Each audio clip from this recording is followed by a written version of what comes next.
হে আল্লাহ, তুমি মহিলা বাসের মা বোনদের হেফাজত করো। পাইলটকে সঠিক টাইমে সঠিক গিয়ার দেওয়ার তৌফিক দিও আল্লাহ। সামনে বিপদ দেখলে যাতে সাথে সাথে ব্রেক করতে পারে। সবচেয়ে বড় কথা আল্লাহ, ডাইনে বামে যাওয়ার আগে ইন্ডিকেটর দেওয়ার তৌফিক দিয়ে দিও আল্লাহ। আমিন।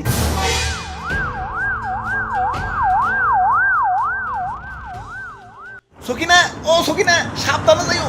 নাই নাই জায়গা মতো খারিয়া থাকো। আমি দেখি অন্য বাসে আইতাছি। হালার কি দিনকাল পড়লো, বউয়ের সাথে একসাথে জার্নি করবো, তা বাসের কন্ট্রাক্টর আপায় আমারে নিলই না। আমারে দেখে কি লুচ্চা মনে হয়? আরে আমার সাথে তো বউ আছে, লুচ্চামি করার আগে বউই তো আমারে পিটিয়া মাইরা ফেলাইবো। তোমাকে তো উল্টা আমার আরো বাঁচান লাগবো না। আমারে নিবা না, চিনলা না আমারে। যাই তাড়াতাড়ি অন্য বাসে যাই গে, দেরি করলে আবার বউরে হারিয়ে ফেলাম।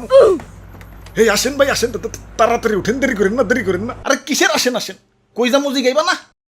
আমরা তো জিগিয়া জিগিয়া যাত্রী উঠাই না, আমরা তো হে বাস না, আমরা হইলাম ট্রেনের পিছনের বগি।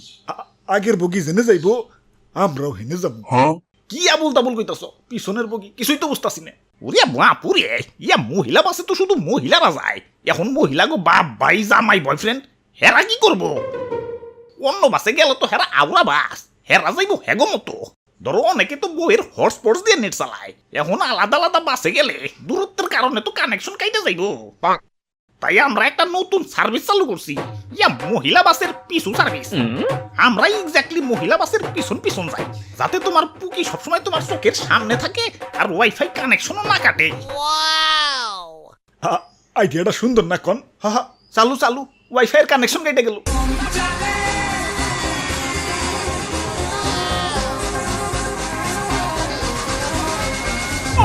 সবাই মোনাজাত ধরো। হ্যাঁ মোনাজাত? বাসের মধ্যে হঠাৎ করে কিসের মোনাজাত? ইয়া বাপুরে, ইয়া সামনে বাস চালাইতেছে কেরা কেরা আবার? ও ওমেন, ইয়া পুকি বাসে নিজের মহিলাকে উঠিয়ে দিয়ে যারা এই বাসে উঠছে তাদের সবার হাতে একটা করে তসবি দিছি, যাতে আল্লাহ আল্লাহ করতে পারে। ইয়া ওমন তো চাই না, কারণ পাইলট তো মহিলা। হে আল্লাহ, তুমি মহিলা বাসের মা বোনদের হেফাজত করো। পাইলটকে সঠিক টাইমে সঠিক গিয়ার দেওয়ার তৌফিক দিও আল্লাহ। সামনে বিপদ দেখলে যাতে সাথে সাথে ব্রেক করতে পারে। সবচেয়ে বড় কথা আল্লাহ, ডাইনে বামে যাওয়ার আগে ইন্ডিকেটর দেওয়ার তৌফিক দিয়ে দিও আল্লাহ। আমিন।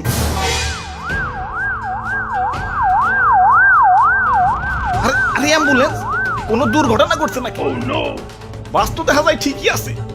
ইয়া বাপুরে, আমরা যেমন পুকি বাসের পিছন পিছন যাই, এই অ্যাম্বুলেন্সও পুকি বাসের পিছন পিছন যায়। কখন কোন পথচারীদের লাগিয়ে দেয়, ভাই অ্যাম্বুলেন্স সাথেই থাকে।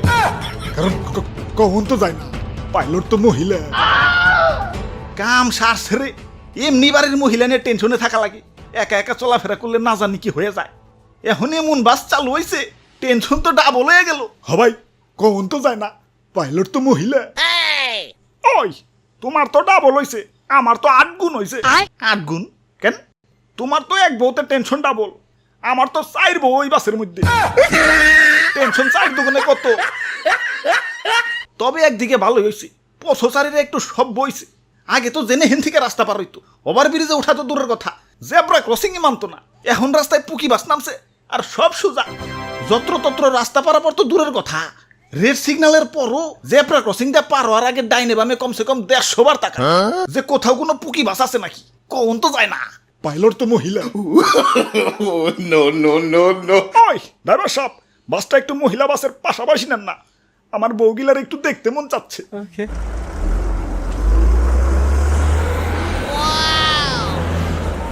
আরে বাসে ওটা কি চলবার লাগছে? স্টার জলসা। আরে আরে ড্রাইভার কো? আস্তাগফিরুল্লাহ, হাওলা ওয়ালা কুওয়াতা ইল্লা বিল্লাহ। আরে ড্রাইভার সাহেব কো?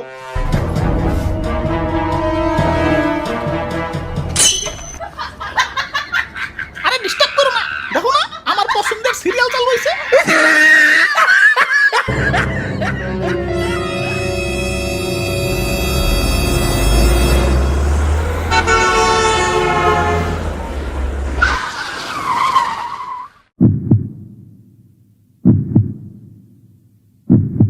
হাই হাই রে, আল্লাহ বাঁচাইছে। হবাই কোম্পানি আমারে অটো ব্রেক সিস্টেম চালু করে দিছে, কারণ গাড়ির কোম্পানিও বসছে। কখন তো যায় না, পাইলট তো মহিলা